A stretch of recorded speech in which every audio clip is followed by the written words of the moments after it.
নির্বাচনের সময়টাতে আপনারা গণভোটে হ্যাঁর কথা বলেছিলেন, কারণ আপনারা জানতেন গণভোটে যদি আপনারা নায়ের পক্ষে অবস্থান নিতেন জনগণ আপনাদের বিপক্ষে চলে যেত। আমরা ঐক্যমত্য কমিশনে আলোচনা করেছিলাম, জাতীয় নাগরিক পার্টির পক্ষ থেকে বারংবার বলেছিলাম যে বাংলাদেশের এখন যে সাংবিধানিক সংকট সেখান থেকে উত্তরণের জন্য গণপরিষদের মধ্য দিয়ে নতুন একটা সংবিধান প্রণয়ন করাই আমাদের মুক্তির পথ। বিএনপি বারংবার বলেছে সংসদের মধ্য দিয়েই এই সংবিধানের বিষয়গুলোকে সুরাহা করতে হবে।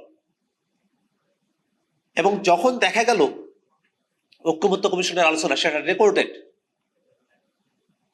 যে সংবিধানের সাথে সম্পর্কিত বিষয়গুলো বেসিক স্ট্রাকচারকে ভায়োলেট করে যায়, বিদ্যমান যে বেসিক স্ট্রাকচার তার সঙ্গে সাযুজ্যপূর্ণ হয় না, আমরা অনেক দূর এগিয়ে যাওয়ার কথা বলছি।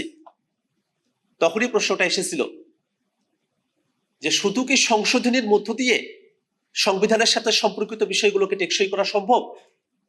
সে সময়টাতেই সংসদের মাধ্যমে সংশোধনী আর গণপরিষদের মাধ্যমে নতুন সংবিধান এর মাঝামাঝি একটা আইডিয়ার ব্যাপারে আমরা একমত হই। সেটাই ছিল সংবিধান সংস্কার পরিষদ। অর্থাৎ একটা গণপরিষদের যেমন একচ্ছত্র এবং নিরঙ্কুশ একটা ক্ষমতা থাকে একটা নতুন সংবিধান প্রণয়নের ক্ষেত্রে, তেমনটাও না, আবার সংবিধান সংশোধনী করার যে লিমিটেড ক্ষমতা থাকে সংসদের সেটাও না, একটা মাঝামাঝি জায়গায় যেখানে রাজনৈতিক দলগুলোর ঐক্যমত্যতা আছে, জনগণের রায় আছে, সেই বিষয়গুলোকে আমরা নতুন করে আমাদের সংবিধানে অন্তর্ভুক্ত করব সংবিধান সংস্কার পরিষদের মধ্য দিয়ে।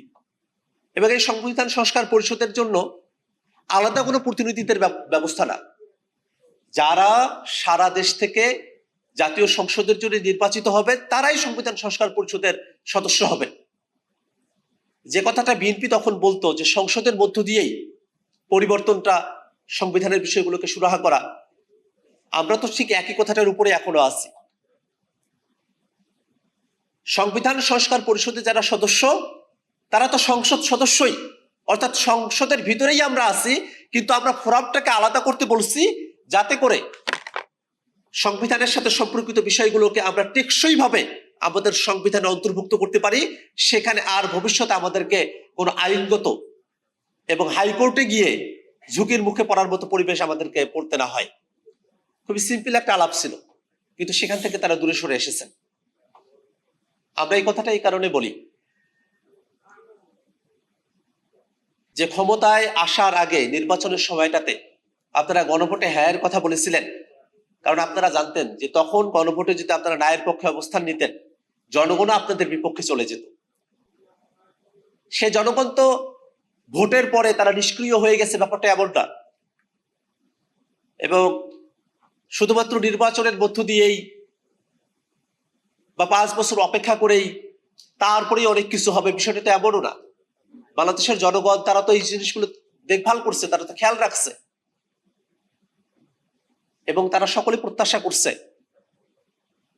যে বিএনপি সরকার তারা জনগণের প্রতিকৃত যে ওয়াদা সে ওয়াদাটা তারা পালন করবে।